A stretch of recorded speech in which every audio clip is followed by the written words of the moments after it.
Good evening.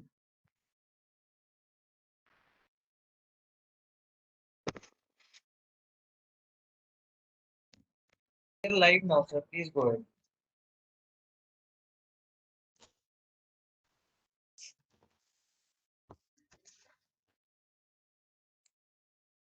So you are mute. This webinar today. We are indeed grateful to you, sir, for being very kind to us and considering our request to join us today at this important discussion. I also welcome all the participants, experts, and eminent speakers to this webinar. Mr. Lav Chaturvedi is not able to join due to some health reasons. So I'll request Mr. Narendra Wadhwa, Managing Committee Member of SOCHM and Managing Director of SKI Capital, to kindly moderate the session. Since we have allotted a limited time to each speaker, I will request to kindly maintain the time limit so we are able to finish the discussions on time. Mr. Narendra Wadhwa, request you to kindly moderate.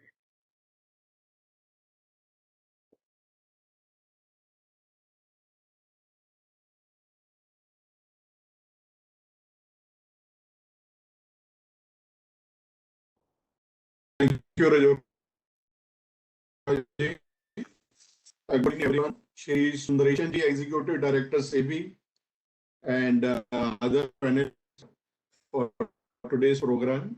We have Mr. Sabnaviz, Madan Sabnaviz, my colleague in CWT, the economist here, Mr. Arun of LDX. He has recently joined. We welcome you and congratulate you, sir, for running the NCDX. Mr. Shri Ani and Mr. Atul Sandeep Agarwal ji, my colleague and MD and chairman of SC Group. So today's topic is Indian capital market, US trillion mark, the way forward. So before this COVID era, the buzzword was 5 trillion economy, and we were all talking about 5 trillion. It has taken it very seriously, and it is a race with the economy who will reach fast, reaching the 5 trillion, whether it will be economy or our capital market. So recently, our markets have surpassed the trillion mark, and we all congratulate each other. So what this means for us as a economy, and how it's going to shape up the economy as such. What is the synchronized? What is the link? So this GDP to market is a word given by Warren Buffett. Valuation is in the country. So today we have eminent speaker with us, and we'll go by, as Mr. Joraji has just mentioned, we'll request every panelist today to stick to the time because we are short of time and limited time today. At the end of the session, we'll have Mr. Sundaresan who will speak about his view and how he will see this in 3 trillion of regulator, and how we can see that our markets are regulated well and work in a orderly fashion. So I first invite Mr.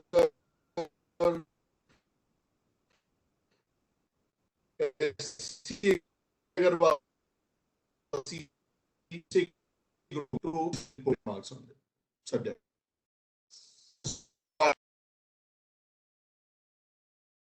Good evening, everyone. Sri V.S. Sundaresan, Executive Director, SEBI,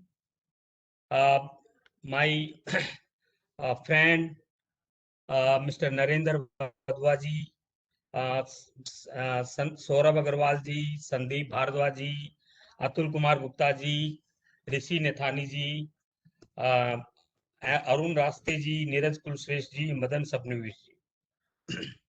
Good evening, everyone.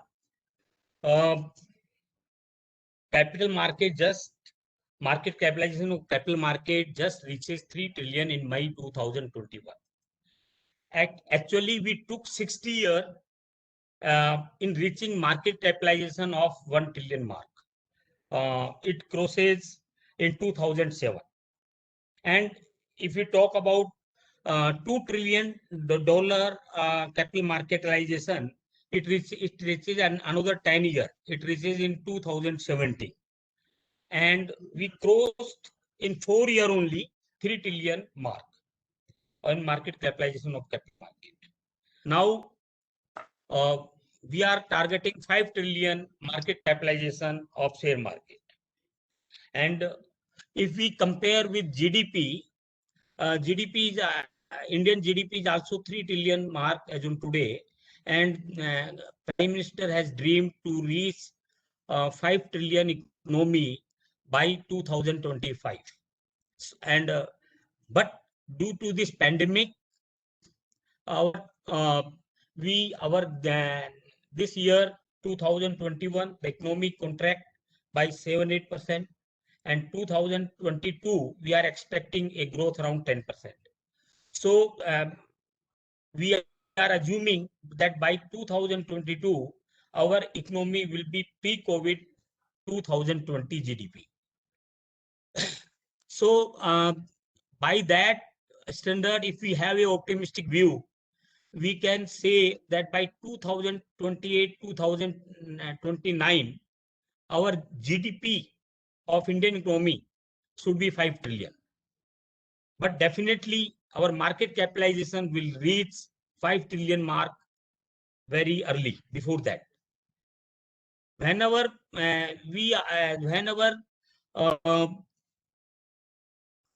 GDP and market capitalization crosses more than one, normally corrections is always there.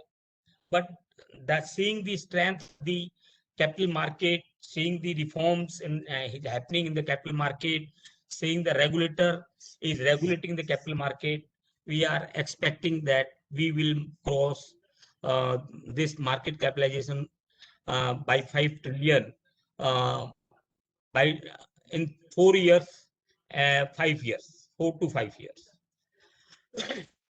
And you see, we don't have a very vibrant debt market, which is part of capital market, and government is doing great job in improving the efficiency of debt market. Also, they are moving in the right direction.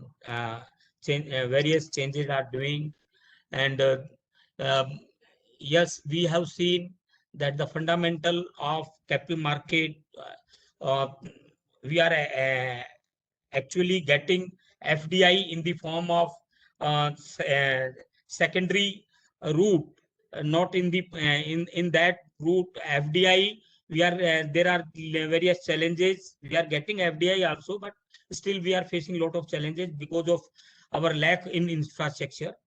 And though our PLI production linked incentive scheme is doing well, but considering we are imposing import, we are banning certain import or keeping restrictions in non-essential goods of imports.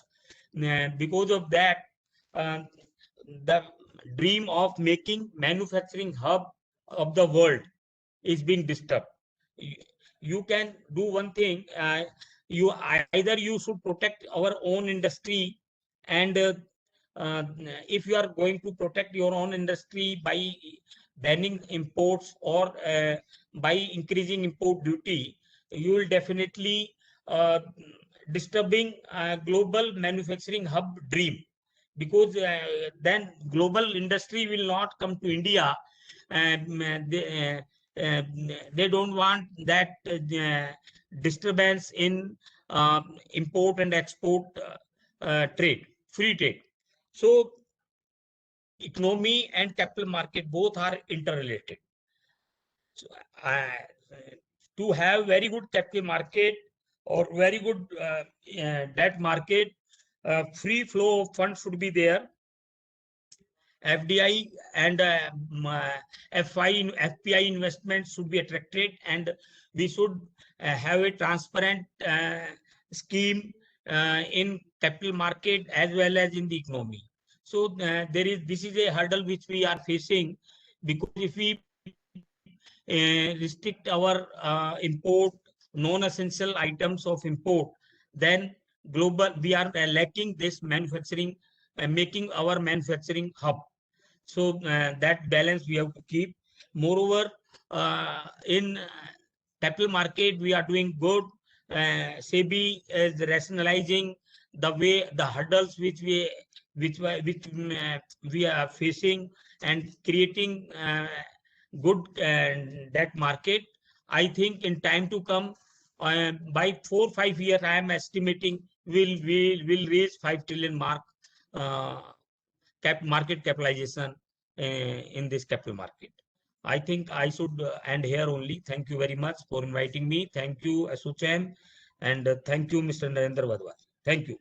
Over to Narendra.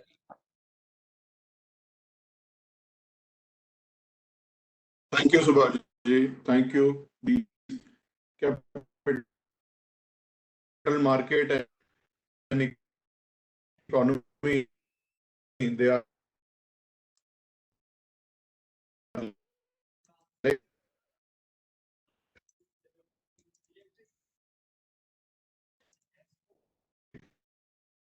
we are going to reach to third level if we reach to 5 trillion mark. So will be there in the market. So before last March, we were having 2.5 crore accounts, and itself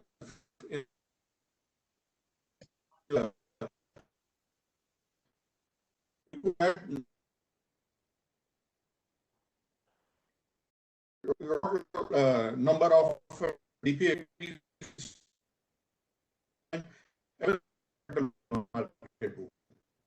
Bhardwaj, Over to you. sorry for the interruption. We are not able to hear you properly, and I'm not getting anything. I don't know other eminent speakers are able to hear Mr. Bhardwaj properly or not. So No, we are not able to hear. We're not able to hear him. he is okay, not able to hear. So what I request Mr. Saurabh Agarwal to please invite, start the proceedings and, manage the discussion. By the time we will see if Mr. Bhardwaj is able to reconnect and able to, improve his connectivity. So Mr. Saurabh Agarwal, please invite next speaker, Mr. Okay. Sandeep Bharadwaj. Sandeep Okay, Bharadwaj, okay. India Infoline. Please begin from there. Yeah, so I would now take over from Shri D.S. Rajora ji, and would request Mr. Sandeep Bharadwaj, CEO, India Infoline, to give his views on the topic. Thank you very much. So good evening, everyone, and it's my pleasure to share the dais with such a learned panel. So coming to the topic on Indian capital market, US $5 trillion economy. So I think the context is very well set by Mr. Agrawal, that it took India to 60 years to reach 1 trillion mark, but it took only 3 years to reach 3 trillion marks in 2021. So if we Hindi में saying है कि अंदाज अगर ऐसा तो आगाज कैसा होएगा. So that itself speaks a story. So at this point in time, we are at an unprecedented juncture in the history of Indian capital market. At one end, humanity is battling a global pandemic, which has taken lives and depressed economies across the world, including India. India cannot be aloof out of it. Capital markets have seen one of the best, in spite of that, capital markets have seen one of the best years in terms of markets and business performance. Because the markets are always optimistic. On a philosophical note, I can say capital markets have always been filled with optimism and forward-looking, and they show a glimmer of light amid utter darkness and probably indicate the glorious days that would make our economies prosperous and aid investors' wealth creation in the long term. Let's look at what has happened. I think Mr. Narendra Badhu was trying to touch upon this, that as per active client database of NSE, of overall, industry rose a whopping 75% in financial year 21. This is only 75% growth in only in 1 year to a 19.9 million, which is nearly 4 times of the numbers 5 years ago. And if I look at only Q4 financial year 21 number, that number comes to be 2.88 million, which is 18% of the total client base. Means that we are growing 18% of the base in a quarter. These are mind-boggling numbers. So these are not just numbers for me. They indicate a silent revolution, a revolution which has brought millions of Indians into the equity market for the first time. The trinity of a Jan Dhan, Aadhaar, mobile, rolled out by the government and supported by the private players, have unleashed a new information world where everybody is largely informed. The investor is ready to enter the stock markets, not because of someone asked them, because of they have decided based on the information available to them. The regulators and the broking industry has taken a lot of numerous steps to make processes simple and provide information to the end user so that they can take a right decision. So it is empowering customers, low cost of servicing, advanced mobile app, cheaper internet, and the kind of content is available through YouTube, through online learning platforms, also helping to this retail revolution. If you look at, I was looking at one data, the average age of a new investor is now coming below 30 years. Just 4 years back, this number used to be 38, 39 years. In 3 years, the average age of a new investor who comes to the capital market is now below 30. And if you go by this pace, I think this will go around 26 or 25, maybe next few years. And cheaper internet. That story is everyone known. That today, the last even the person who started as who was the remotest part of the India uses the internet the same way you and me uses in the Mumbai, sitting in Mumbai. So the information availability is seamless across all tier, all part of the India, which was never before. So what so-called metro cities used to know about, the information used to take a lot of years to reach to a tier 2, tier 3, or tier 4 cities. Now that is not a gap. A user sitting in a remotest part of the India knows the same information which is available at a tier 1 city. So this is a start of a digital revolution, which certainly is going to take a much lesser time to take Indian capital markets even higher than 5 million 5 trillion in recent future to come. Now, question is what lies as far as future is concerned. From an investment perspective, Indian capital markets are likely to remain robust. The economy recovery will boost many sectors reeling under the pandemic. These pandemics are maybe has taken a year plus, or maybe can take some more time, but it can't hold the recovery. It can't hold the growth. Monetary policies by the central bank across the world is also helping enough liquidity coming to the markets. And India cannot be, cannot be aloof. India is the most preferred emerging markets stories. Now, if I talk about what as an industry, what can we achieve? I believe, in spite of this growth numbers, what we are looked at it, we are just scratching the surface, and the big picture is still pending. So, the dialogue in Bollywood is the picture abhi baki hai. So let's look at some more important points. Unlike the past few years, now customers can open any Demat account, savings account on a click of a button. That can fuel the growth 50 times, 100 times in no time. India has about 470 million mobile phone users, 388 million savings account, 140 lakh crore worth of deposits lying in bank. Bank deposit accounts for the 52.6% of the household saving, followed by insurance roughly 23%, currency roughly 13%, and mutual fund holdings around 7%. All these numbers indicate that the equity markets have enormous scope in terms of retail participation and offer an exciting opportunity to create long-term wealth at a faster pace than traditional investing options where returns usually don't even beat inflation. In a fast-growing country like India, the growth of mutual fund also indicates that the more Indians are looking for a better returns. If you look at young investors, millennials, when we talk also about the millennials, the behavior of the millennials are also more of a savings and investing rather than spending on a fixed asset. That is also positive. Also, encourages their participation into the capital markets where they can earn better returns. Technology is playing its a great role to make the services seamless and making better future. So we must appreciate, at last, I would say we must appreciate the role of a regulator in ensuring that the retail investor interests are always protected. I'm sure going ahead, we will be guided by the regulator in reaching out all the new investors and ensure that their interests are well protected and facilitate their participation in the India growth story. This is not only positive for the industry, but also for the equitable distribution of the wealth.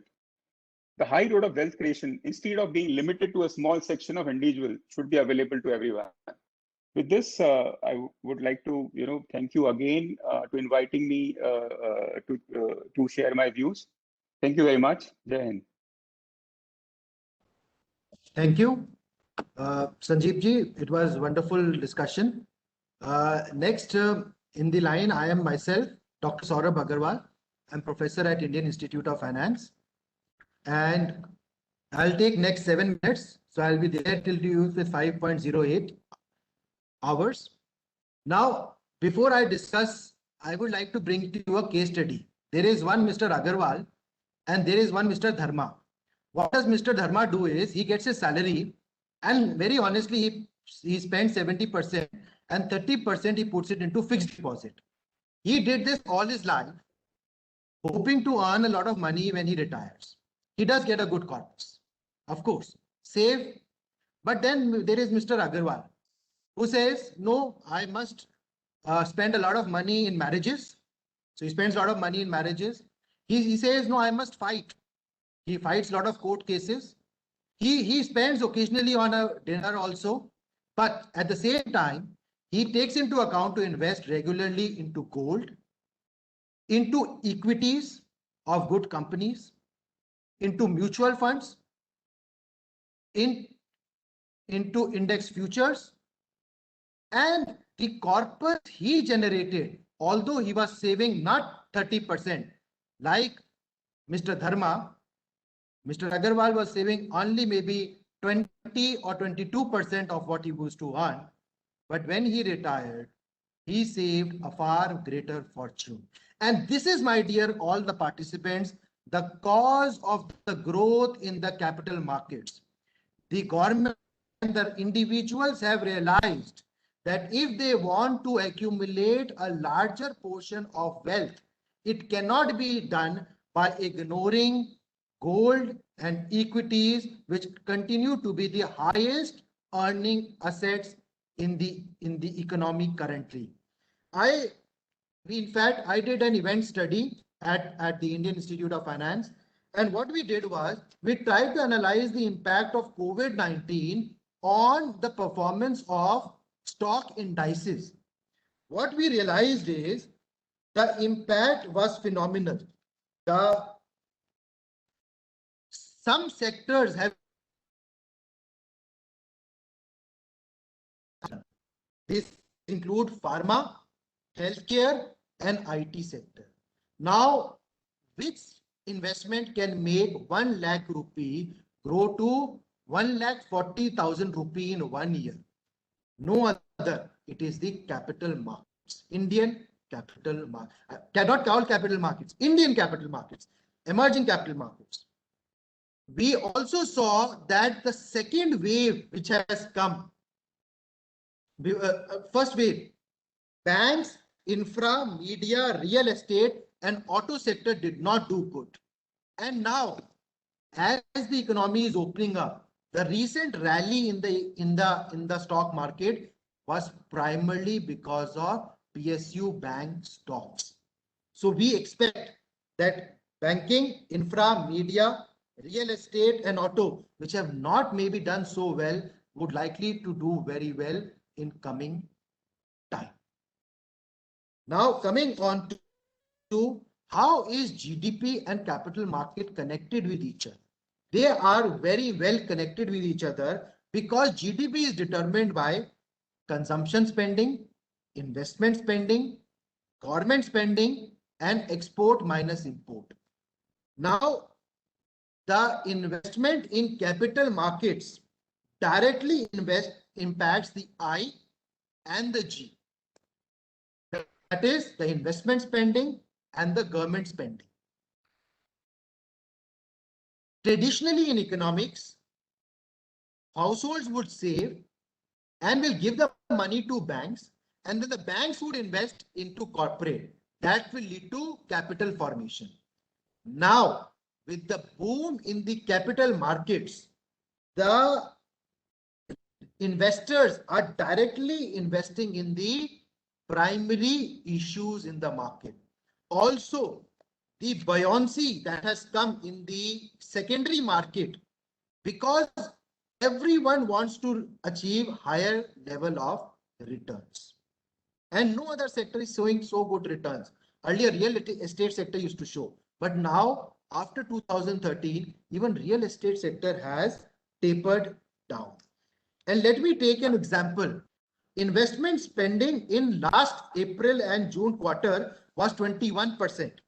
But the investment spending has increased in January to March 21 by 34.258%. We are much greater in investments than Australia, Brazil, European Union, Russia.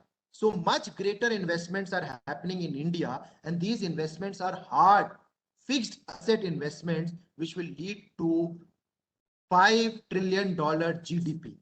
Now, if this is happening, of course, we are much behind China, which is 43.1%. And we need to catch up that level. But these investments will lead to greater profits, will lead to greater employment, and this will lead to robust capital markets. Now, I also wish to say that there are so many avenues that have come forward. Traditionally, there used to be equities and bonds. Now, a more safer investments like mutual funds have come in. A lot of people are leaving their jobs to be traders in derivatives market. People, some, Elaichi, for example, we did a study, gave as much as 300%, the cardamom. So people are leaving their regular jobs to do proper trading and make a lot of money. At the same time, I think there is the concept of pseudo equity that has come in. And if that comes in, it will give a big push to the capital markets, whereby the government also takes up part of the investment, the equity of small and medium enterprise. Capital markets do a great job in terms of mobilization of savings and investment of those savings in the corporate India. It's a very welcome news that capital markets have crossed the $3 trillion market, but how it has crossed? One, a lot of people in last 1 year have joined the bandwagon of making money in the capital markets. Secondly, earlier pension used to be directly from government's fund. Now we have institutionalized the entire system of investment. We have the new pension scheme. A portion of it you can invest in stock market and you can make 10 to 12%. I can tell you my portfolio, which I don't manage. In last 1 year, it has given me in NPS 40% XIRR. And they have tier 1 and tier 2. Tier 2, you can invest anytime and go out.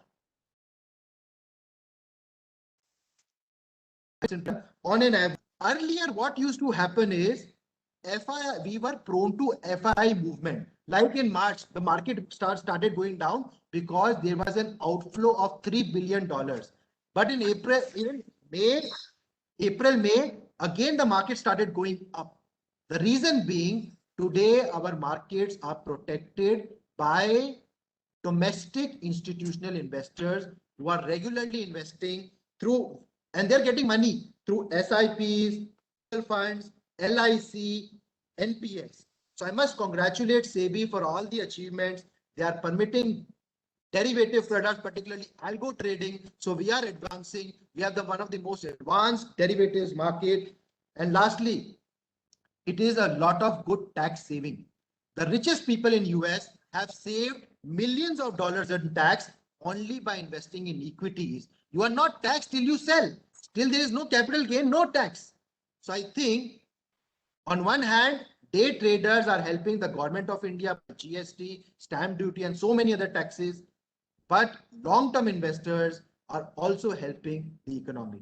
With this, I would end my address and go on to our next very prolific speaker, CA Atul Kumar Gupta. I have known him. He has been the president of Institute of Chartered Accountants of India and is an advisor to Astrazure Legal Services Private Limited. Welcome, Shri CA Atul Gupta ji. It's an honor to have you here at ASSOCHAM platform. Thank you, Saurabh ji, and all the distinguished panelists, and specifically, I will recognize the presence of the Executive Director from the SEBI, Sundareshan ji, our Narendra Badwa ji, who is taking care of this entire session under his guidance, and Agarwal Saab, who is the is like elder brother for me, and it's in the second time in the week when I'm addressing the ASSOCHAM program. So thanks to ASSOCHAM and all my distinguished panelists, Sandeep ji, Arun ji, Neeraj ji, and everybody. So I will start from where the Agarwal Saab and Sandeep ji mentioned that how promising is the capital market, and we have touched the new milestones in just a gap of 3 years as compared to it took around 10 years for the 1 trillion to 2 trillion. But let me play a devil's advocate role here in the entire discussion. Because when we are talking about the capital market is looking towards the achieving a 5 trillion target, and vis-a-vis the GDP, if we talk about. So let us discuss something about the fundamentals of the economic system as well. And I will say, when we are discussing about the capital market, the one very, very important new emerging scenario which is coming out, and that relates to the FDI as well as for the capital market, is the various type of disclosures when the international community is looking for, and that is specifically in relation to the fundamentals. So as rightly mentioned by our colleagues from Saurabh ji and even Sandeep ji and other colleagues will be speaking about, that everybody is getting the good returns. So it was happened earlier also, but when there is a sudden shocks are there, then it is like the entire society getting realized that it is not only the value, we have to speak about the values as well, so that it should be a balanced approach, the balanced growth, as compared to that the growths are there, but suddenly on the one fine day we will get to know that the companies got vanished. So that's why the entire community, the entire capital market oriented community is now working on a very, very new, I will say the new, but it's around 16 years old concept, that is called the disclosures on the ESG, that is environment, social and governance. So it's a really nice move. I will acknowledge the like a contribution and the reforms initiated by the SEBI as well. So when we talk about the ESG, that is the environment, social and governance, which are actually playing a very, very important role today in the global capital market scenario, when all these companies whosoever is looking for the capital from the market, they are looking for the cost of capital or the investment opportunities. So they are looking that whether the company is scoring well on the ESG index.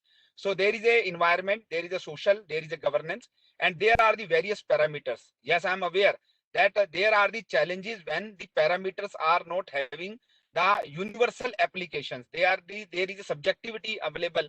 So somebody will classify that, okay, whether this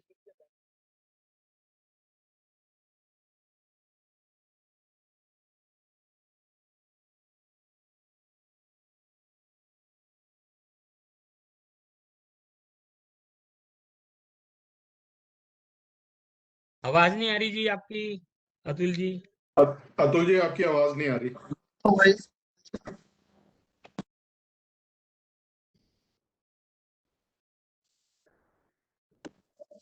I think Mr. Wadhwa, आपका internet शायद ठीक हो गया है. So I think now you can moderate and we can go on to maybe next. Because Atul ji भी शायद गाड़ी से कर रहे हैं. He's doing it from car. So he might be traveling. So अभी आवाज आ रही है क्या सर? अभी अब आवाज आ आ रही रही है? है. You continue. अब आ रही Please है. continue. Now it is okay. हाँ, तो मैं कह रहा था sir that so maybe where I lost, I am not aware. But I was saying that when we talk about the buoyancy in the capital market and we are looking for a 5 trillion target of the capital market, it is very, very important that we should work on the fundamentals as well. The global market, the global capital market, all the other organizations, the global jurisdictions are now giving a very, very important emphasis when they are talking about the capital market is about the disclosures on the ESG, that is environment, social and governance. Now, there are the challenges when the universal definitions, applications and the criteria are not available for the ESG, wherein the SEBI has played a very effective role when they have laid down the BRSR requirement for the 1000 top listed companies. But I can tell you, sir, the days are gone when the ESG was looked as a burden. Today, when we are talking about the investment by the investment community, they are looking for a responsible investing. They are looking for a socially sustainable investing. So what is happening that tomorrow, if we are looking for a long-term sustainable capital market, it is very, very important that if not the mandatory, even the voluntary, that every organization should see that whether they are disclosing all these parameter of the ESG. Because what is happening, the investment community is looking or integrating the blending their decisions of the investment not only with the wealth maximization but also looking towards the sustainability of an organization. We have the example of the Nokia, we have the example of the Lehman Brothers, ILFS and number of organizations where though it was initial buoyancy was there, but that was not a sustainable buoyancy. So what is happening that the entire jurisdiction, whether in India or at the UK or the European Union, today the European Union has mandated that around 50,000 companies has to report on the ESG. The investment bankers, the investment managers are taking the decision to invest the money of the HNI or anybody else, that okay, whether the company is performing well on the ESG parameters. So what is happening, that they have developed the various kind of indicators. They are blending with the investment decision. Saurabh mentioned about the IRR or something like that. Now they are looking that, okay, let me have the less IRR, let me have the less return on capital. But if the sustainability is there, then it will be more useful as compared to the buoyancy in 1 year and the sudden shock in the next year.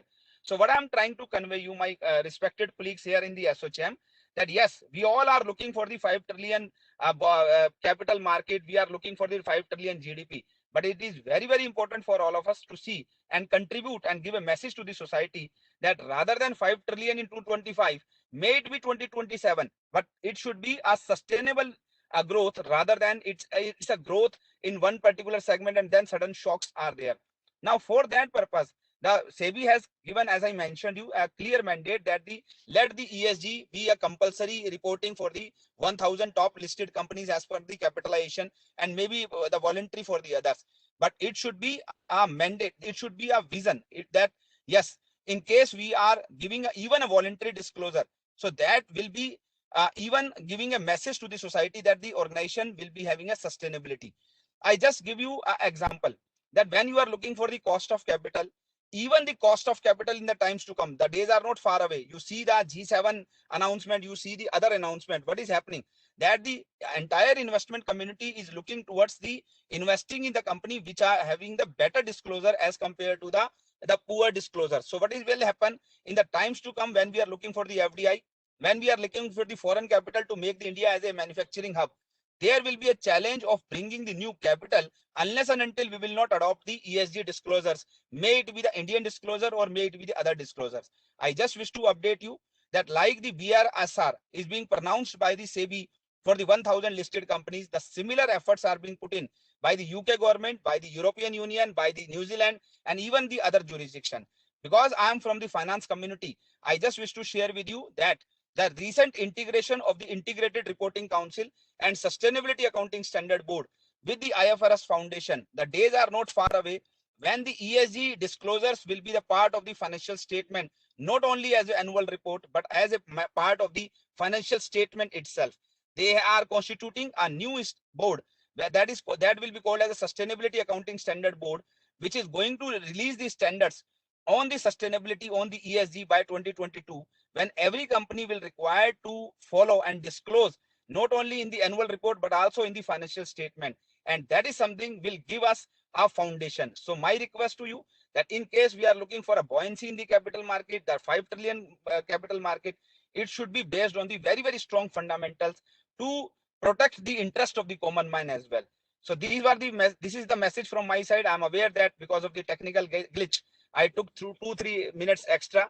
My apology for that, and I might convey my sincere thanks and gratitude to each one of the panelists, and specifically to the SEBI for bringing this initiative for the creating the more strong foundation for the buoyant capital market of the country. Thank you very much.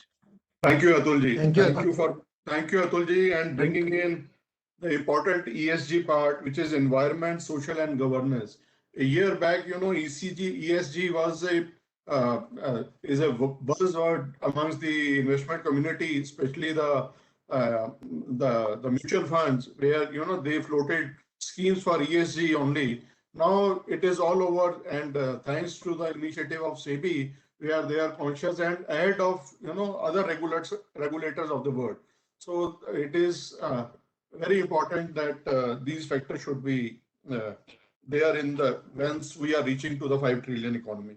Now I'll request Rishi Nathani ji. He is heading the MCX as a business development head. So Rishi ji, my point is, before this pandemic, so we were talking about 5 trillion economy, and in one of the study by McKinsey, it says that 40% will come from the commodities market. So what is your input? What is your view, Rishi ji? Thank you, Wadhwaji, and good evening, everyone. Thank you, ASSOCHAM, for having me here, and I humbly acknowledge the august presence of Shri Sundareshan Saab and all the eminent panelists here, and all the audience who are keenly listening to this. The commodity markets are an essential part of the capital markets. However, due to historical reasons, the commodity markets have only been there in the electronic form for the commodity derivative markets for the last 16-17 years. However, the equity markets have a very big head start over us, and that is why they have developed very well. However, if you understand that there are various legs of the capital market, the equity market is one leg where risk capital or ownership capital is raised by companies, and then in the secondary market it is traded. The bond market is another market where debt is raised and it is traded. Then we have the currency market also, where people trade the forex. But the commodity market, I believe, is one of the if not more, at least an equally important part of the capital markets, because commodity markets are the basis. Commodities are the basis for economic activity. And if you talk about any economic activity, it will start with the grassroots, which is the commodities, whether it is grown in a farm or whether it is mined or produced in a factory. So commodities will form the basis for any economic activity. And if you want to build a $5 trillion economy, you have to have your basis or the grassroots strong, so that the foundation, if the foundation is strong, then over that you can build a very vibrant debt market, a very vibrant equity market, a very vibrant currency market. But the commodity market needs to grow. And one of the reasons, one of the factors which I see is that the commodity markets has received a great fillip in the last 5-6 years, ever since SEBI took over as the regulator. We've seen many more new products and many more new participants. However, having said that, we need one aspect of the commodities markets, which is very important to grow, is the participation of Indian corporates. We have been seeing that Indian corporates have been hedging abroad or not hedging at all. Now, this is something which is slightly, which needs to be corrected, because point is that India today, as we all know, and we've repeated ad nauseum, ad infinitum, that we are one of the largest producers or consumers of most commodities in the world. However, we are not price setters. Now, the point is, today, why does a farmer suffer? And let me give you the example of a farmer because we'll all understand. The farmer in a good year will produce a lot, but the prices crash. So the farmer cannot earn much. In a bad year, when the production fails, then the prices shoot up, but the farmer has nothing to sell. Also in India, when we see that in 1 year, when there is a shortage of some commodity, next year everyone wants to plant that commodity. So there's a boom bust cycle which happens. Now, we produce very well. However, the farmer has no pricing power. He has no holding power. So he has to sell as soon as he produces. He has to take his goods to the nearest mandi, sell it off, because he doesn't have enough money to take his goods back. If by evening he can't sell it in the mandi, he has to sell whatever price he gets, because he doesn't have enough money to hire another tractor trolley and take it back to his farm and bring it back to the mandi the next day. So the problem with the farmer is lack of holding power or pricing power. Another issue is price discovery. So now, if I extrapolate this to the Indian economy, what do we see? That we are producing a lot of commodities, we are consuming a lot of commodities. However, pricing is being done somewhere in Europe or somewhere in the US or somewhere else. Now, the point is, why is it so? If, as we say, that we have a production capability, we should also have the pricing power. Because if I cannot price what I produce, then I will never get I will never get the proper pricing or the proper value for my goods. So as the Prime Minister said, make in India. But how do we make in India successful? Make in India can be successful if we can make in India and then price in India and then also trade that in India. So that 3 steps we have to do. So farmer will produce. He has also to be able to price his goods, and then he can also be able to sell it at that price. Similarly, domestic commodity exchanges need to be the hub for price discovery and price risk management.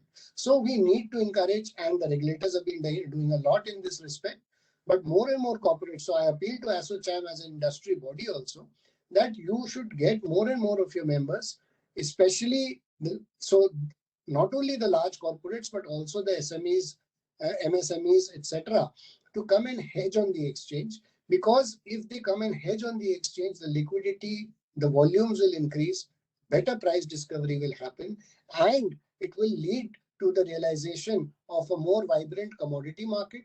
India can become the price setter, it can become the price leader, and the world will look to us to determine what prices should be of various commodities. In that way, we can realize a big latent potential we have of being able to make in India, price in India, and trade in India. So that is my humble request to all of you, without taking much time.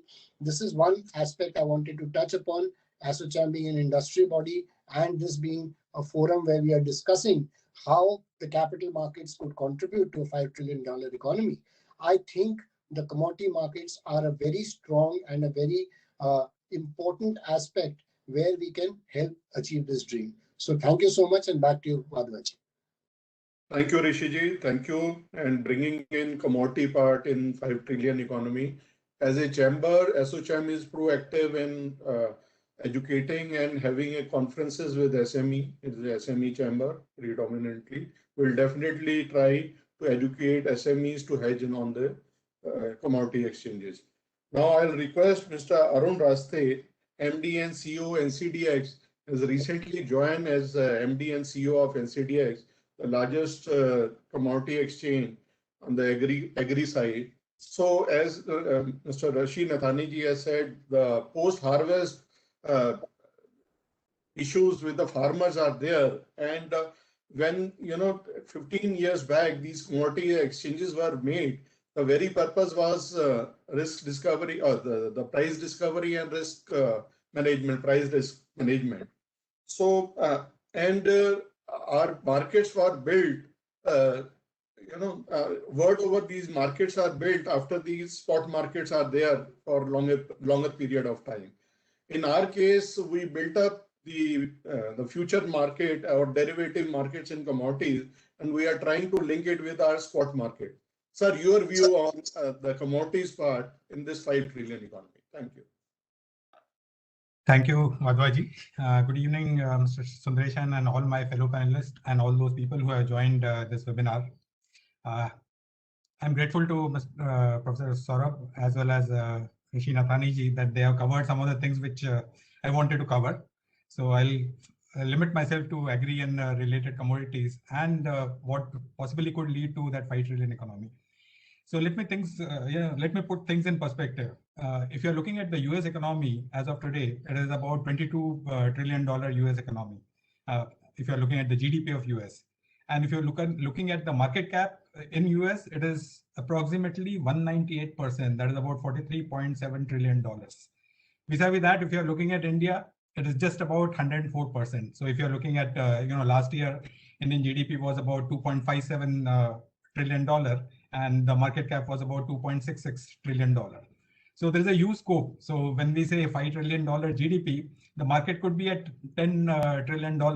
So this $3 trillion today is, we shouldn't be happy with that at all. We should be aspiring for $10 trillion when we are a $5 trillion GDP. Coming to agriculture and derivatives market related to agriculture. Again, last year was a real odd year in terms of our economy. But the only bright spot, I would say, where things grew and agriculture grew by 3.4%. And in the last 17 years, this was the first time that the share of agriculture in GDP was about 20%. Otherwise, it was hovering around 16 or 17%. But if you look at the figures last year, because of the 3.4% growth and the other sectors not growing as much, agriculture accounted for about 20% of our GDP. If you look at our rural India and the whole of agriculture sector and the commodity sector, the whole investment cycle is led by government. Government is putting a lot of money in this sector. If you're looking at the whole financial inclusion space, a lot of government money is again being put, whether it is central government or state governments, again in rural areas and rural sector. What it is leading to? It is leading to enhanced incomes in the hands of rural population. If you look at the figures for Hero or Maruti, which used to be Hero Motors, I'm talking about the motorcycles, about 30% of their sales was about 10 years ago in rural India. Today, Hero Motors sales in rural and urban is equal, just about 50%. Same is the case with Maruti cars also. So the population in rural India, their share in the economy in terms of surpluses is growing. The second part of this, somebody just mentioned, I think it was Professor Saurabh, that people are putting money in banks. And majority of that again is coming in postal or saving bank accounts is from rural India. The incremental savings are coming from rural India. Now, what are the alternatives available for them? If you look at the any investment banker or any banker who wants you to invest, there are a fixed number of asset classes that people invest in. People like you and me, we invest in either mutual funds or there are alternate investment funds or we go into equity markets. But what are the opportunities available for rural India? The commodity derivatives is a big market where both, the investor and the markets both are in rural side. And that as an asset class is never promoted by, I'm ex-banker, so we never promoted that. That is one big folly in the Indian banking sector. And unfortunately, the regulator there is different.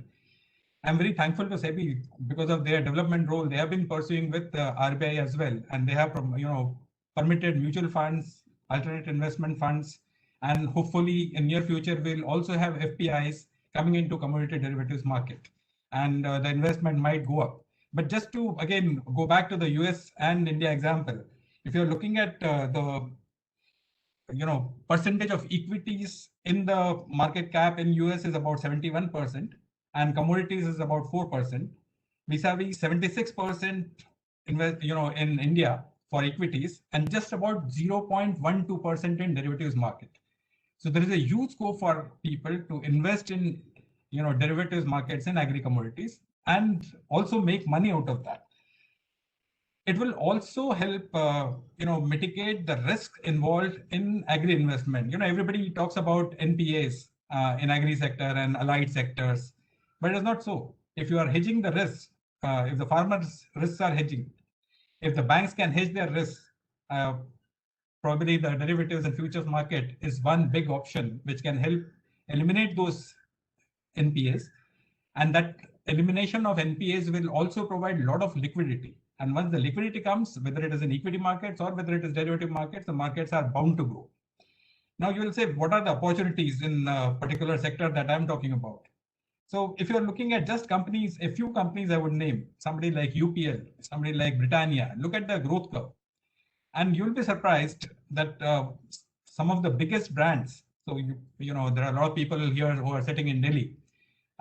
Mother Dairy last year cropped about 10,000 crore turnover, and I was on the board of Mother Dairy, so I know that well.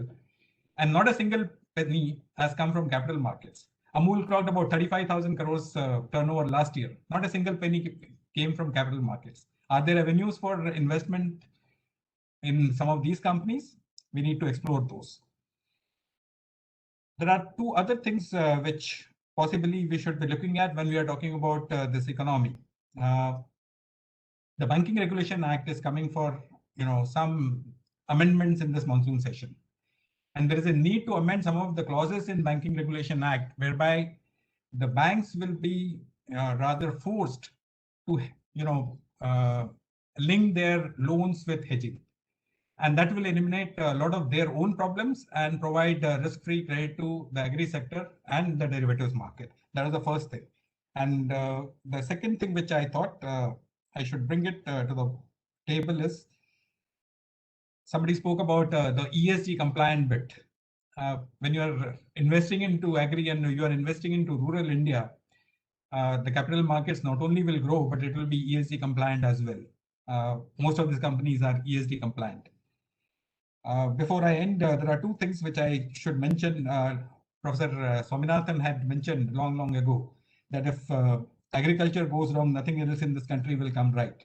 But we are on the cusp of a second green revolution.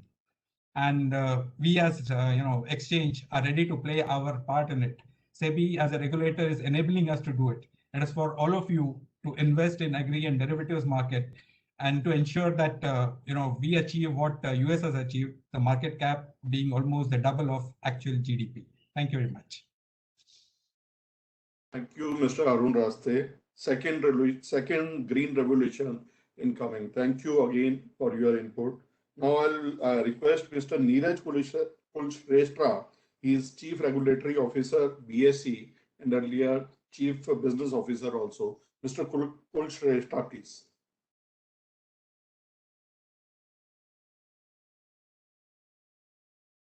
Mr. Kulshrestha. Mr. Vadava, may I request kindly all the speakers to be brief, because we are already, we have crossed the time limit. So we have got two more speakers before we invite the chief guest. So please request them. Mr. Kulshrestha, if he is there, I think he has dropped out. No, he is there, but I see there is some technical issues. So maybe you can invite next one, and meanwhile we will get connect with him. Thank you, sir. So I'll request Mr. Madan Sabnavis, Chief Economist, Care Rating, and my colleague in CEDA committee. Mr. Madan, say it's always a pleasure to listen to you on the economy. Yeah, thanks. Yeah, thanks a lot, Narendra. In fact, today I will be talking more on the corporate debt market. So my presentation is in three parts. See, one is that when we are talking of a 5 trillion economy, we're actually talking of a GDP closer to the region of around 375 to 400 lakh crores. Now, when we're talking of this kind of growth, we obviously require a large amount of investment which has to be made. And currently, we have seen that our investment rate denoted by gross capital formation has actually been falling from something like 33-34% to around 27.5-27.7%. So quite clearly, if we have to get this 375-400 lakh crores, we would be requiring capital formation of around 30%. So look at it. So 400 lakh crores, 30% of it. So I require total gross fixed capital formation of around 120 lakh crores. The question is, where is this money going to come from? If you're looking at a very, very optimistic scenario of the economy growing at around 15% in nominal terms for 5 years, And we assume that the same thing happens to the banking sector. See, our calculation shows that we'll probably get around 30 lakh crores from the banking sector. If you're looking at foreign direct investment, external commercial borrowings, most optimistic scenario, we can get around $200 billion on an annual basis after 5 years. So we're talking of around 16 lakh crores coming in. Then we are looking at both the center as well as the state government spending, maybe 10 lakh crores each. Today, the central government is spending around 5.5 lakh crores and increasing it to 10 lakhs. So we have around 20 lakh crores, which means that we still have a gap of around 50 to 60 lakh crores, which has to be filled. Okay, the equity market can probably provide another 5 lakh crores. But finally, I think we require long-term funding, which comes from the corporate debt market. Okay, today we don't have this pressing need because my investment rate is falling. But if my investment is going to increase, we would necessarily need to have a vibrant corporate debt market. Okay, so let's establish this particular fact. Now, what are the second part of the presentation is what are the problems which we have? See, for any market to work out, you need to have large number of buyers and sellers. Now, we have a problem both on the buyer side as well as the seller side. So people who are selling debt are basically the corporates. Now, if I want to raise funds in the market, if I don't have a good credit rating, I will not be having enough investors to buy. If you look at mutual funds, you look at the other people who are investing, insurance companies, provident funds, everybody wants a AAA or a AA rated company's paper. So if I don't have a good credit rating, I will not be able to raise funds. And therefore, the market excludes a number of smaller players who would have liked to borrow in the corporate debt market because I can save something like 200 to 300 basis points in terms of cost. But I cannot enter the market because nobody is willing to invest in my paper. So the curious part is if I'm not well rated, the bank will still give me loan, but the market will not give it to me. Okay, that's the issue which we have here. Now, let's look at in terms of who are the buyers of paper. See, most of the buyers in the market are insurance companies, provident funds, pension funds, they're long-term investors. So long-term investors looking at 10 years, 20 years, so they would like to do it. But I don't think there are players who would like to trade in the market. I would like to buy and hold on to the security, and by the end of the 20 years period, it redeems, I get my money back. Now, very often we in the corporate debt market keep saying that insurance companies, pension funds, provident funds should be allowed to invest in lower rated paper. This may not be actually a good idea because when I'm going for an insurance product, I want security. I want to make sure that I get a certain amount of money back. A provident fund has to deliver a certain rate of return for all the investors.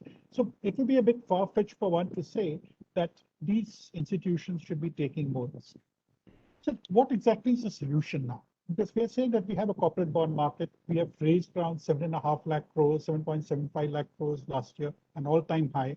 But most of these funds are being raised by AAA, AA rated companies. Again, if I look at these issuances, most of it are in the financial sector. 70% of these of the funds are being raised by NBFCs, banks, and other financial institutions. But I really don't have companies in the manufacturing sector, in the infrastructure space coming and investing out here. Mainly, as I told you, because we have low credit rating. Now, what are the solutions? Now, in fact, actually, we have the RH Patil committee, we have the Khan committee, which is an update. I think they're very fairly comprehensive reports. They tell you everything that is wrong in the market, everything that should be done by the regulator should be done in the market to make sure that the buyers and sellers are able to use their space. Now, I would like to pick up a few points. Okay, how do I get more sellers? How do I make sure that an A-rated bond becomes AAA rated or a AA rated bond? I think we need to have an active credit default swap market. CDS very much exists. We need to revive this particular instrument, maybe make it mandatory that all those who are entering the market have to go in for a CDS. That's the only way in which to create a market. Today, if I'm a AAA rated company, I don't need a CDS. Everybody knows I'm a public sector unit, or I'm something like HDFC Limited, which is as good as the Government of India. So therefore, there's no risk which is attached. But we have to make sure somehow that the CDS market improves. It's creative. Second, I think there's a requirement for lots of enhancements. So we already have some partial credit enhancement which comes in where the rating can go up by 2 notches. I think this has to be forced by the regulator in a bigger way, both from the point of view of the RBI as well as SEBI, so that we also have companies which have lower rating or able to elevate their rating by this particular mechanism. So I think these are the 2 solutions I have when you're talking in terms of getting more sellers into the market, make sure that more people are able to invest. And it should be done in a secure manner so that we don't have case of large scale defaults. Because today we know that when a bank, if I borrow money from a bank and I default, it's a problem of the bank. It's not the problem of the deposit holder. Whereas today, if I'm a company and I raise funds in the market, I think the regulator knows very well that there could be individuals who are investing in it. But in case there is a default, there's a major problem about how do I make sure that I get my dues back. That's something which has to be kept in mind. Now, let's look at it in terms of the bias. Well, there's a lot of talk. Lots of people keep saying we need to get retail investors, and I'm not too much for retail investors coming into the corporate debt market because the market is difficult to understand. Because today, if I buy a share of company ABC, I know it's a share of company ABC, and the price goes up or down. I make my gains or losses, whichever way it is. Whereas the moment it comes to any debt instrument, they go by this specific tenure. There's a coupon rate. There is market rate which is there, and a 10-year bond of today is no longer a 10-year bond tomorrow. It becomes a 9-year bond. It actually disappears from the trading circuit. So there's no question of having an active secondary market. So therefore, I don't think retail investors is the way out. But I think what can be really done, I think something which SEBI is very actively working on is how do you get market makers? See, for some of us who have lived in the 80s and 90s, we all knew that the equity market at one point of time wasn't really active. And we all felt that, look, insurance companies were there, and anytime there was a problem in the insurance market, we would have LIC coming into the market, GIC coming into the market, and there would be a lot of stability coming in. Sir, So I am so sorry for the interruption. Please, we have already, Okay. running very, very late. So if there Okay. are some important, inputs, if you could kindly send us Okay. in So writing, we will certainly circulate Okay, let them. me just mention 2 more points. Let me mention Yes, 2 sir. points. They won't be Yes, sir. sentences. Yes,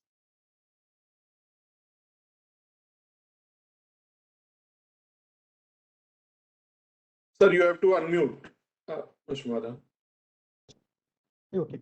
So I'm just saying 3 points. Market makers, have a junk bond market. And third, you have a debt funds, let mutual funds introduce funds which also invest in low rated paper. That could be a way of increasing liquidity and interest from the point of view of buyers. Thank you. Thank you, Madanji. Thank you for speaking on the corporate debt market. We have been deliberating about how to make it vibrant, corporate debt market, and having a market maker is a good concept. We have to deliberate how to make it, viable, and what are the legal points there. So I'll request now Mr. Neeraj Kulshrestha is a Chief Regulatory Officer, BSE. The BSE is the largest, exchange which is bringing in domestic money from saving and channelizing saving to investment through mutual fund. I'll request Mr. Neeraj Kulshrestha. Please. Thank you. Thank you. Am I audible? Yeah. Okay. So good evening, everyone. And first of all, I would like, it's good that we have a very eminent gathering here, Mr. Sundaresan sir, and so many other co-panelists. And also, I would like to thank ASSOCHAM for this opportunity.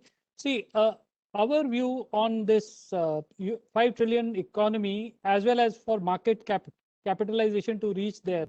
So essentially, see, most of us who are speaking today have witnessed the 1991 reforms. Were part of that when the population of India was around 80 crores plus, but today we have grown to 139 crores.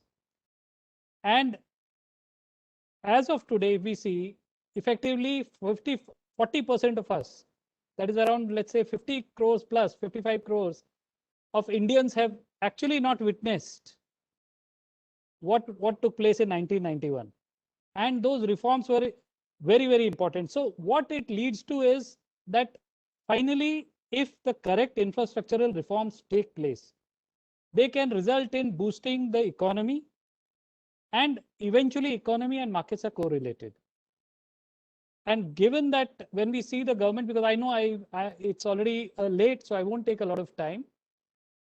Given that government has already worked on a lot of structural reforms like Jan Dhan, Aadhaar, etc., then Arogya Yojanas and housing and agriculture, healthcare, etc., all those things. I don't want to name each one of them. However, unfortunately, we have a situation where COVID has caused distress last year as well as the current year. So this essentially is the background. What do we do from here? So one of the most obvious things is that, we have two real challenges. One is to mend the real current situation, which has arisen because of the pandemic, which has really resulted in some kind of a slowdown and wherever we are. But this is temporary. Given that the most important thing for any government is from an infrastructure point of view is how to improve the infrastructure, and eventually it will flow in from the capital markets, and which is what I'll try to correlate. So there is a need for investment in infrastructure, which all along has resulted in significant multiplier effect for the overall economy. So there is no doubt, I don't think anyone has a doubt on that particular aspect. And along with that, there are certain other measures which are also equally important, which are things like, the fourth generation economy, which is the new tech and pharma, new tech, etc., which is extremely technology based, which needs to be a very focused area, because that's how we have seen our neighbor China grow. So that's a very important piece again. And eventually that, and so of course, as was also mentioned, ESG, which means green policies, because that's the kind of future that the world is looking up to, particularly for the Western markets from the point of view of investment. So that's important. Biotech, electronics. So there is a need to give push to all these areas. And so coming to that, and then eventually there is also the points about improving ease of doing business, because these are all structural aspects. Why does a hotel require 100 clearances or a power project require 90 clearances? So these are simple things, but the fact that someone has to bell the cat. Along with that, there are also financial aspects which need to be looked at. Stability. Now, from a stability point of view, of course, the first point that would always come to mind is stability of taxes, because that ensures investment is much more secular. Along with that, there are other government initiatives which are already taking place, things like a disinvestment, which will generate revenues, because how do you generate revenues in a situation where you have had COVID and GST and income tax rates, etc. You can't really tinker too much. GST being what it is, again, beyond a point, it can't be tinkered. We have huge cost with respect to petroleum. So those are aspects which will always be there for a very long time for all of us, till the time there are alternative fuels, etc., which will then impact our fiscal deficit. But so one is stability of taxes, second is stability of interest rates, and as has been seen globally, finally interest rates remaining unchanged or being reduced is a much better measure, because the inflationary pressure it would be better to deal rather than liquidity challenges at the federal level. Aspects like FRBM, can they be done away with, because there would be a need for some time, at least for temporary measures, so that at least the government has its headroom. And finally, selective sectors which are more strategic, metals, oils, chemicals, new technologies, etc. How can they be encouraged? And government is already working on those initiatives in terms of additional relief or in terms of manufacturing relief, etc., etc. But eventually, markets are important.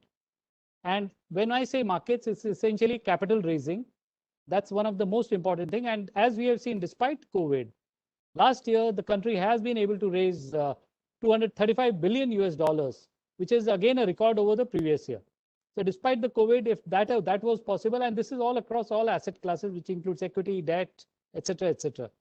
So, but along with that, with capital raising, newer and newer companies are being allowed.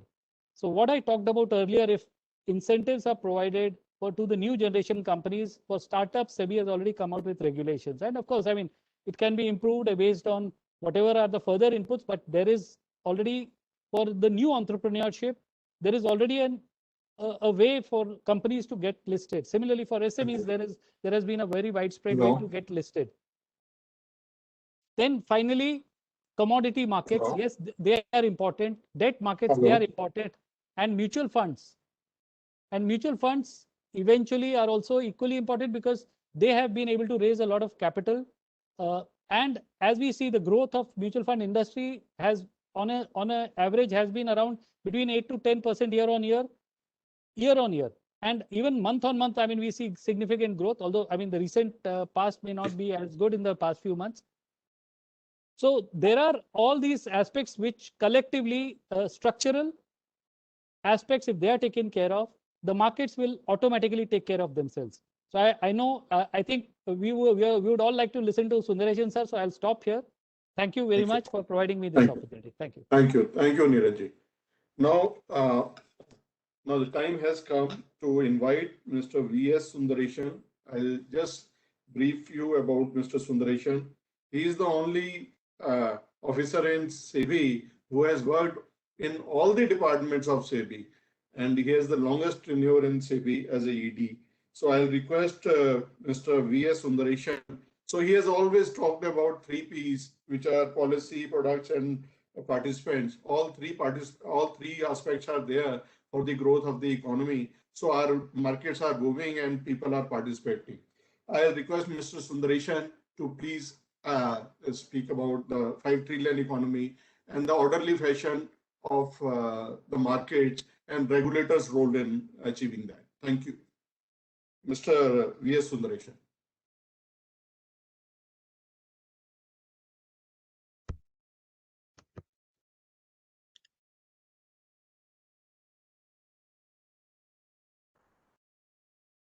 Is it visible?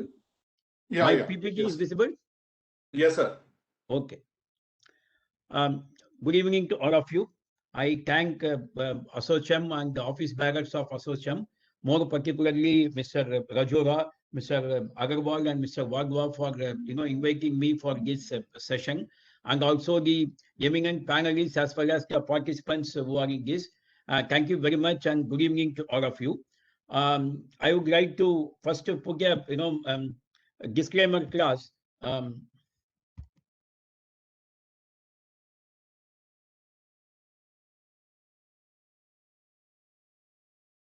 Okay. The topic is very good because we are talking about how we are going to reach a particular milestone and also how we are planning to sustain. Since it is going to be futuristic, I would like to put a disclaimer that these views are my personal, and SEBI may or may not have the same ideas and they may have a different view on that. And what I'm going to tell is more of a compilation of what others have spoken, and most of them are taken from various media from where what going to be the projection. So as I say, now we are all in the midst of Euro Cup, where the football fever is going on. So I thought that for the securities market or the capital market to reach a particular milestone and also sustain at that level, similar to the game of football, we need all the participants to play a very important role. Because as we know, what we are watching in Euro Cup, it is not possible if one person tries to reach the goal post and try to hit the goal, it may not be always reachable. But if the midfield, the defense, the forward, and the goalkeeper play in a synchronized manner, there is every possibility of winning the match. So that's why I said that taken the 4 important or the major constituents of the securities market who are expected to play certain important roles in this system, so that we will be able to not only achieve this the vision of 5 trillion mark in capital market sooner, but also sustain it for a long period of time. And as the one of the speakers very rightly pointed out, that when we reached the first trillion, it took many decades. Second trillion took less than even 25% of that time, and the third one just took only 4 years. Maybe the fourth one may take only 2 years, but thereafter we need to sustain it and grow faster than what we have been doing. So for that, all 4 the constituents have to play an important role, and therefore I would like to just tell what each constituent should play in the short term as well as in the long term. First, let me talk about the regulator, because I have to set my house in order first before I comment about what others are expected to do. So what I feel is, as a regulator, very important role is that we need to constantly create new markets. We need to bring new products for the market so that the risk will be diversified and also the new players will come when there is opening up of new markets, because the risk appetite and the risk profile and the risk assessment of many people are very different. So we need to cater to the different segments of the population. As rightly pointed out by another speaker, the population growth is one aspect. The second aspect is demographic population. Today, as compared to the entire world, maybe barring one or two countries, our youth population is very much higher than some of the developed countries, where they are saddled with older generation and then finding it difficult to service the pension related issues or the government schemes, the benefits. Whereas in our system, we have a vibrant youth population, and therefore we have to come out with that type of product, that type of market which will suit their requirements, and therefore there will be more players as well. Second, inviting products or inviting markets is inviting participants will not be sufficient unless we create a ecosystem where they will be able to do business comfortably. Therefore, ease of doing business is also very important. And at the third aspect is that, whenever we are trying to grow, whenever we are trying to go faster, we all know what happens when we drive. When COVID time, when the road traffic was very less, people were trying to drive fast and then skip the signals. And therefore, what happens is that when suddenly the rush becomes, and if we try to drive at the same speed, there is a possibility of meeting with accidents. So we need to have a robust system for enforcement of discipline, and by how leveraging technology. Because unless we use more technology to detect this type of market disruptions, we use them as a deterrent for the people who are sitting at the fence, there will be a more misconduct, and that will actually delay the possibility of growing faster. Therefore, these are the three areas where the regulator has to focus. Let us see in each area what we have to do and what we are planning to do. As in the new market, as capital market, as far as SEBI is concerned, it includes commodities as well as the securities.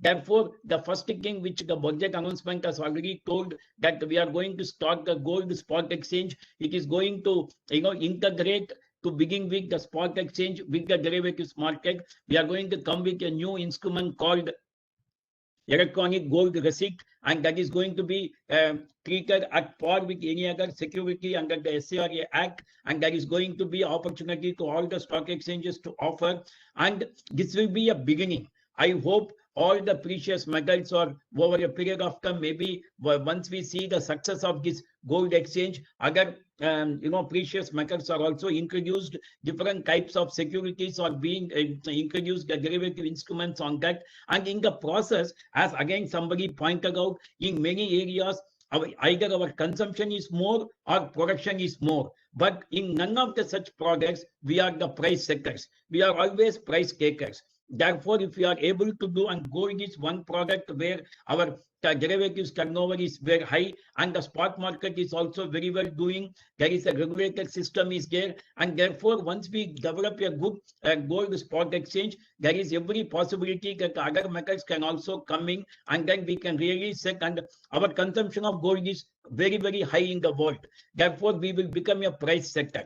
Now, the second one is, again, it is linked with the type of population we have. We have a very fertile mind.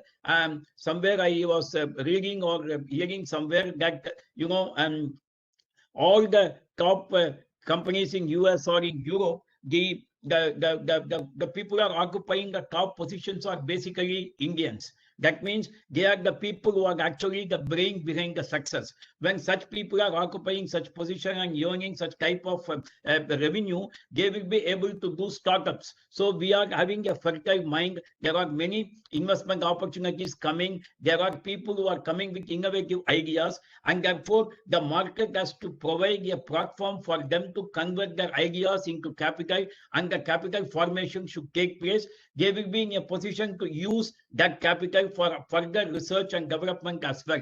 Especially if you see the COVID type of situation, the way in which our pharma companies are doing so well, but they are handicapped because of they don't have that type of capital which can be provided in US or in European countries.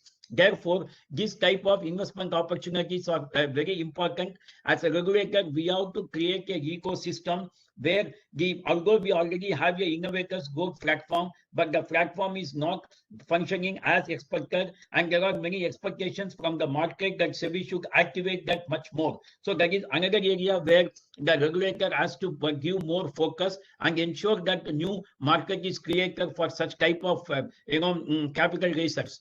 The third aspect is on, of course, many people have spoken on this deepening the commodities market.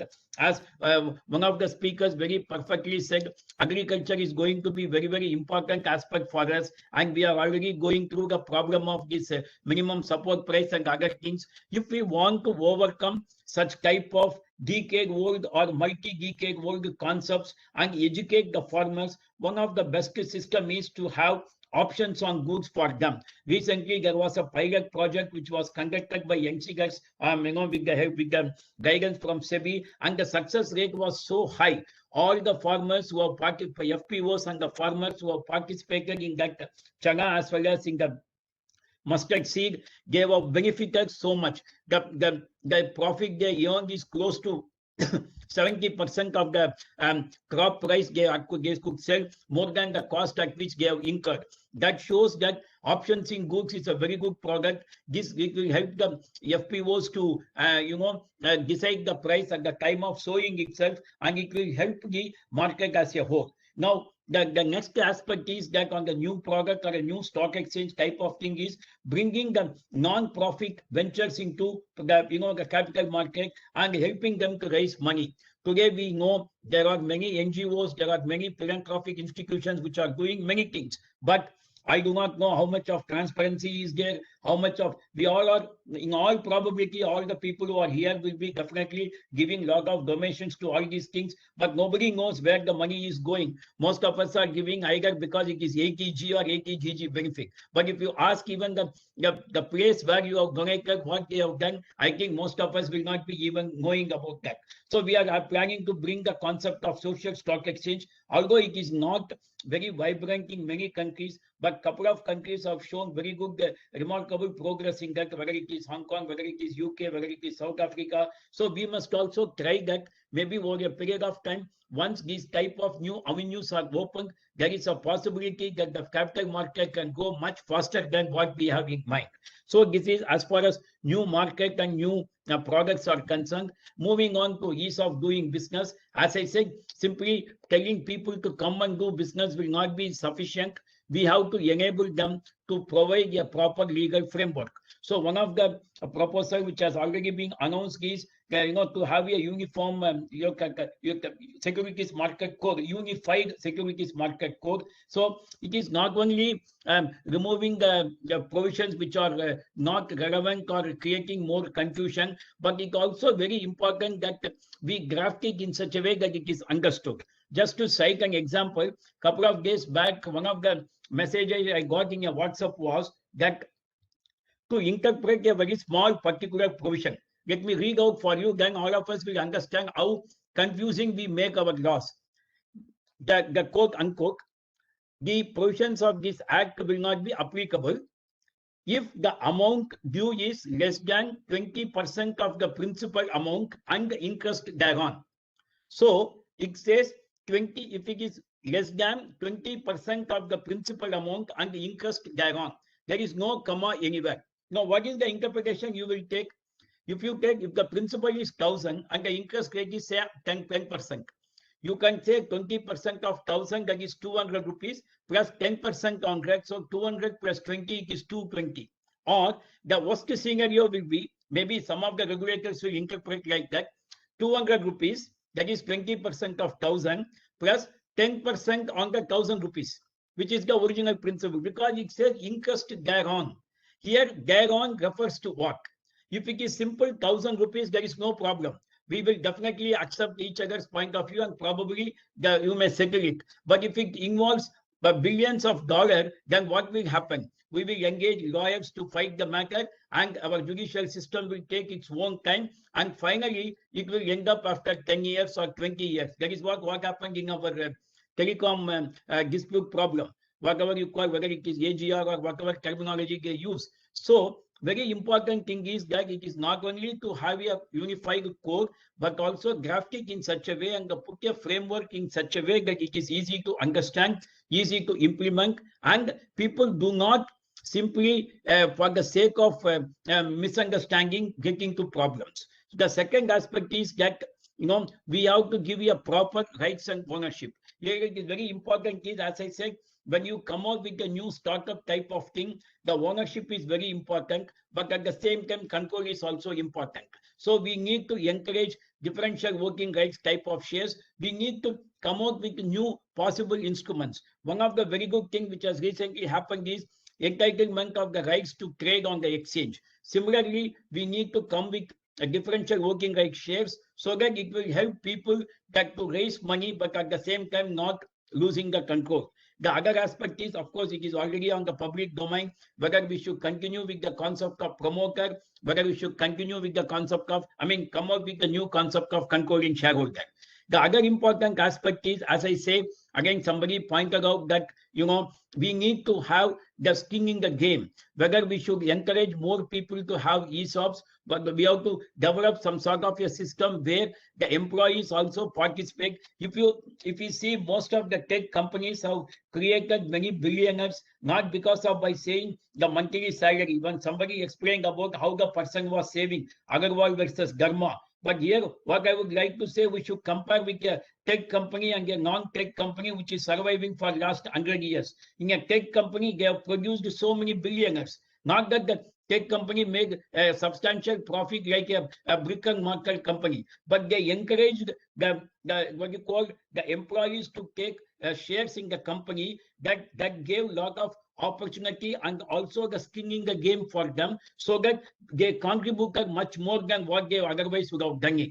Therefore, we need to work on that, how we can facilitate that. Even one of the concepts SEBI has already proposed is even ESOPs can be given to the independent directors, so that they will also, bring in that type of expertise, so that it will help not only the company, but the market as a whole.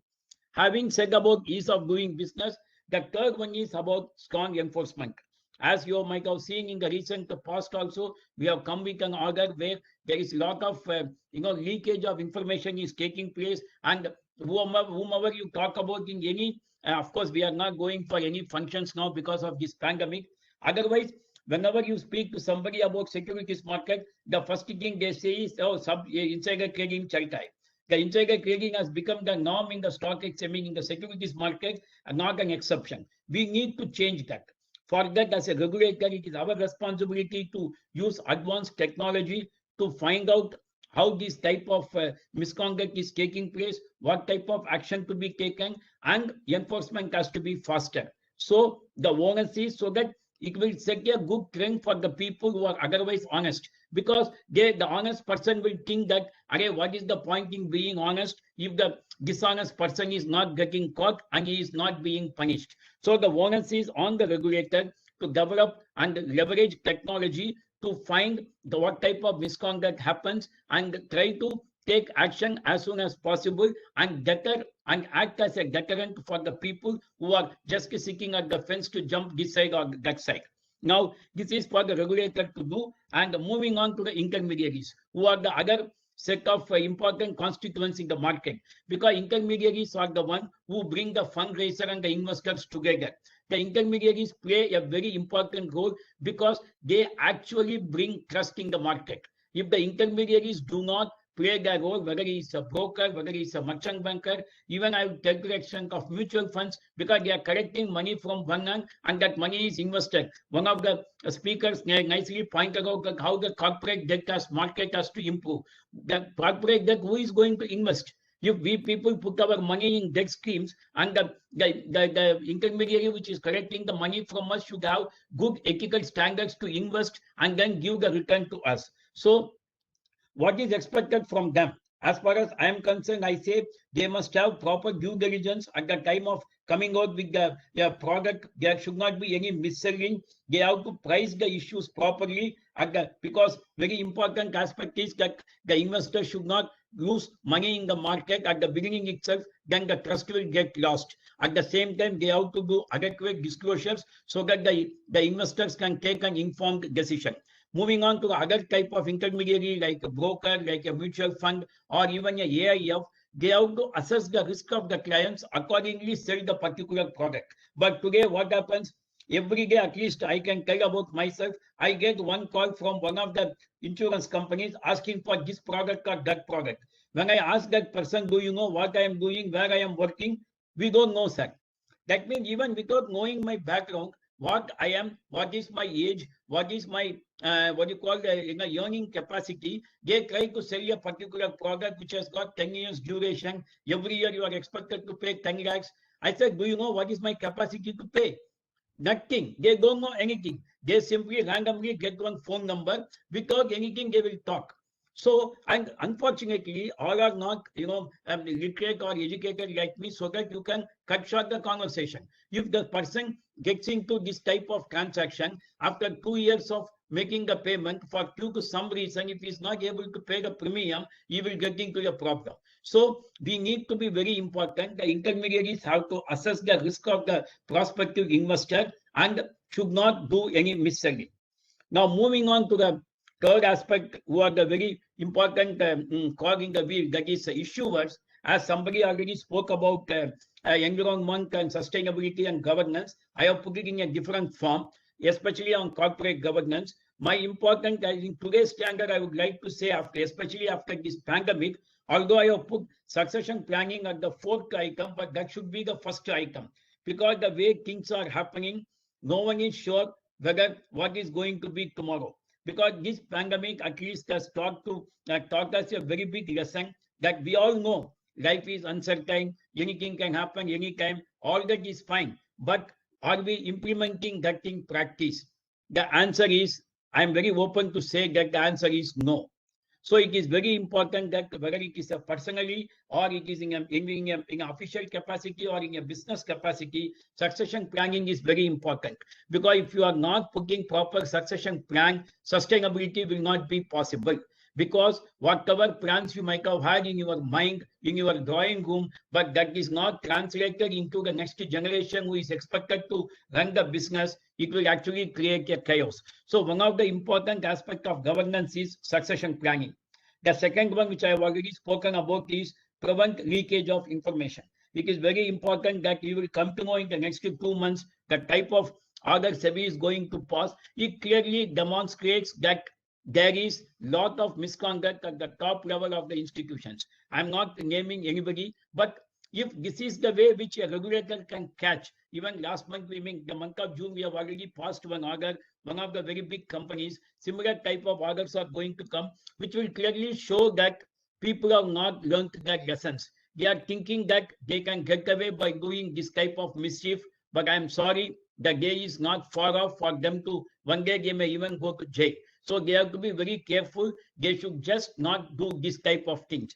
The third very important thing is, as we all talk about independent directors, we need to strengthen that institution. It is just to balance the greed of the promoter and the other stakeholders. The reason is there has to be a balance between them. And also the next aspect is to avoid the misuse of related party transactions. Related party transaction, ipso facto, is not bad. It is not illegal. But then there has to be proper transparency and ensure that it is not misused.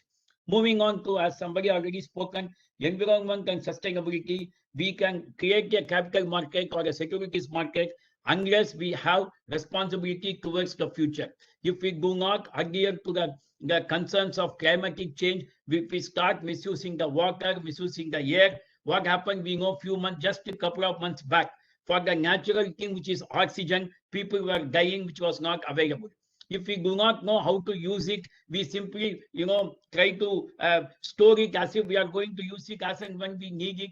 I don't think this type of thing we should do. We must know how to conserve the important energies which are available in short supply, and it is very important that we take care of the environment. The other aspect is having, considering this pandemic type of thing, we need to revisit our business models very often. Yes, as a regulator, I can say we are monopoly, so we don't have to worry. But even for a regulator, we need to keep on dynamically change our business model. We cannot do surveillance what we were doing 20 years back when Mr. Neeraj was telling how the market was in 1991.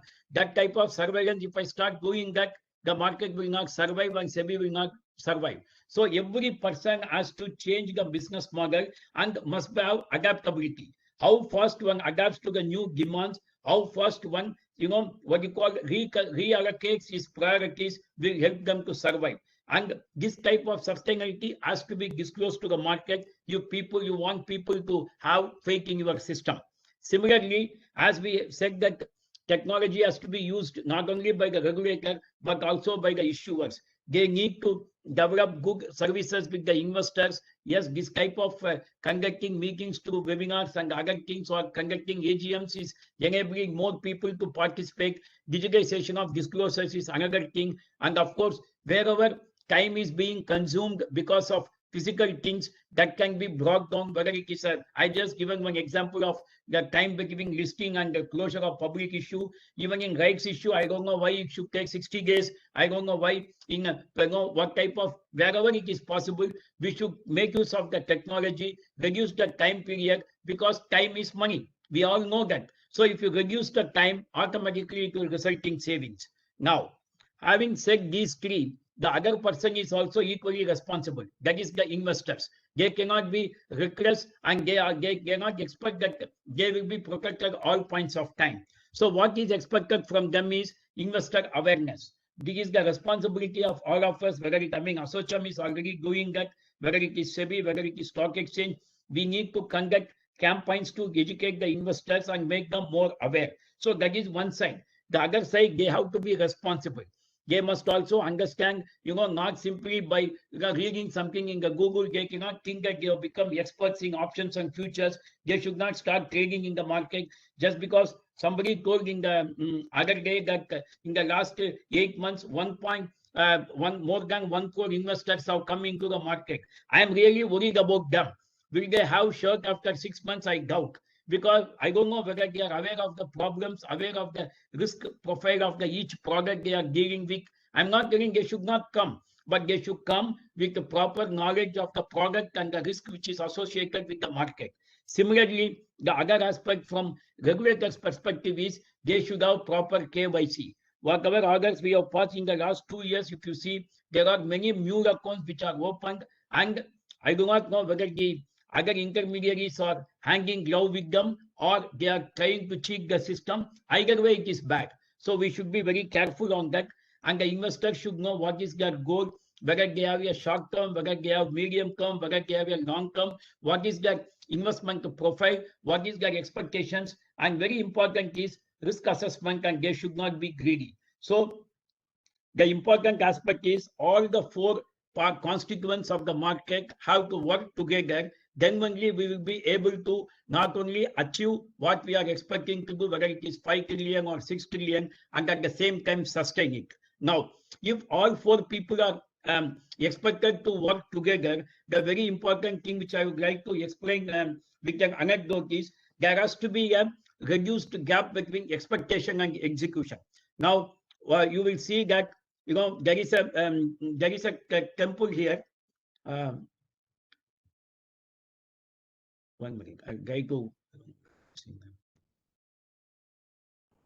So we all know there is a place of worship, whether you call it as temple, whatever you want to call, you can call it. It is a it is a place of worship. So a philanthropist to open this what you call place of worship, and he said that I don't want to put any restrictions. People can come and do whatever they want. They can come, they can stay there, they can, spend some time, they can meditate. And then he said, I don't want to give any restrictions. It is absolutely open. There was no compound wall and other things. We all know when we study laissez-faire economy, it's all leading in economics. But in reality, what happens? People will come and make what you call nuisance value, and therefore some sort of a framework is needed. So what he does, he brings in a place of some sort of decency. So he puts a proper place where that belongings can be kept, so that people will just go there. They will do just to meditate there and go back with that. But even after that, he expects that there will be self-regulation. But unfortunately, we all know human beings' mind is so fertile. They can do anything. They can leave chapel one corner, another one this corner. We all seeing all these things. So they started leaving many things here and there. So what he felt was it is similar to our signals on the road. Despite the signal, we expect that if the policeman is standing on the corner of the road, we are more careful. So what he does, he appoints a person. You may call him as a compliance officer, you may call him as a manager, whatever you call him. So he was given the instructions that whoever comes to this temple, please ensure that they leave everything here. You have to safeguard them. You have to give them a token. And when they go back, you can tell them to correctly can go. Please do not allow them to just enter and walk in and walk out. So this was going on for quite some time. Then few days later, one devotee came, who is also a very high profile person. Now the devotee comes.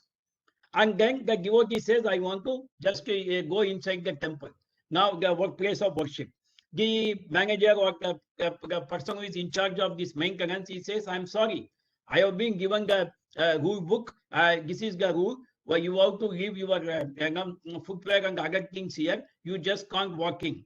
He says, no problem, but the rule book you have shown me, fine, but nothing is applicable to me. So therefore, please allow me to get in. He said, no, I have been asked to comply with the rule book. I cannot go allow you to go like that. Then there was an altercation. Then it became a problem. So they went to the in charge of the place of worship. Then he said, what is the problem? So both of them started explaining their position. Then the manager was telling, no, you are giving me the job. I am discharging my duty, but this person is not listening to me. Then he asked this person, what is your problem? Why are you not willing to comply with this requirement? Now, now the climax comes. Now, the manager was insisting that this man was not willing to leave his chapel here. He wants to just walk in. This man was telling that this rule is not applicable.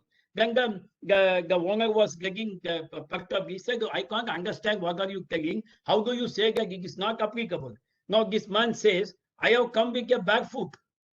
So the question of my leaving the chapel does not arise. But the manager says, no, you have to wear your chapel compulsorily. If you don't have, please go, buy and come. You have to leave the chapel, then only you have to go inside.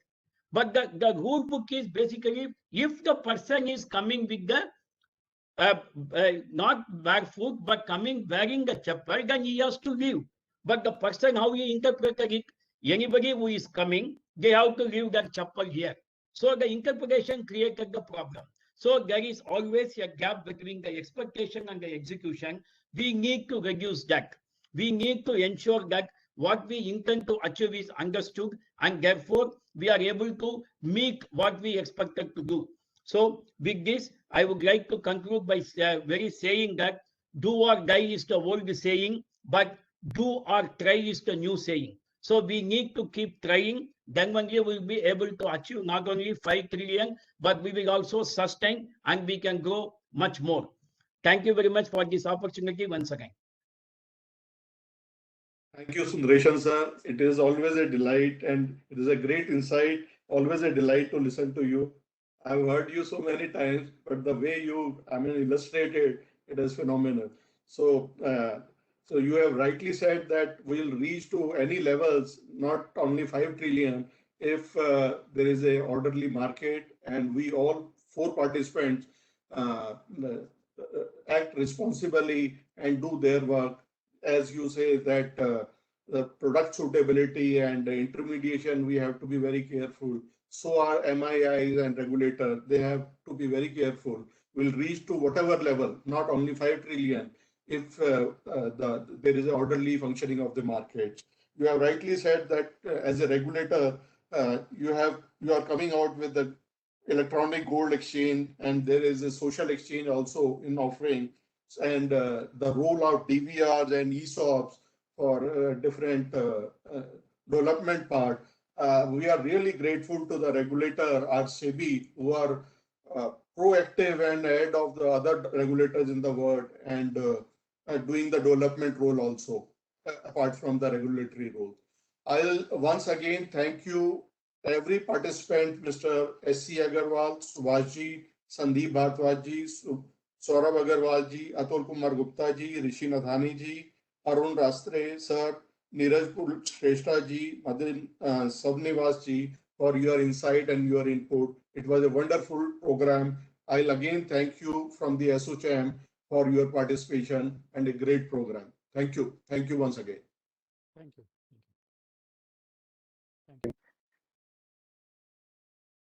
Thank you, sir. Thank you, Sundaresan, sir. Thank you. Thank you. Vadavaji, thank you.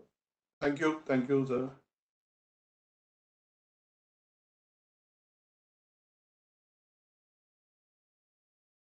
Thank you all. Thank you, sir.